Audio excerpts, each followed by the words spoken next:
وقت سے بے وقت نماز پڑھنے والوں کے بارے میں نبی کریم صلی اللہ علیہ وسلم نے کیا فرمایا ہے، آئیے روایت دیکھتے ہیں۔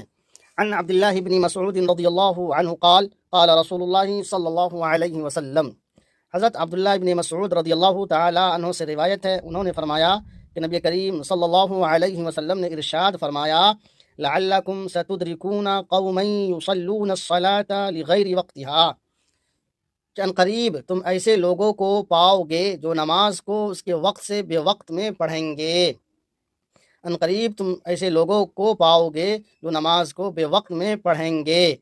فَإِنْ أَدْرَكْتُمُوهَا، اگر تم ان لوگوں کو پاؤ، فَصَلُّوا الصَّلَاةَ لِوَقْتِهَا، تو تم نماز کو اس کے وقت پر ہی ادا کرنا۔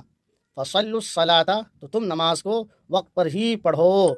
وَصَلُّوا مَعَهُمْ، اور ان کے ساتھ بھی پڑھو۔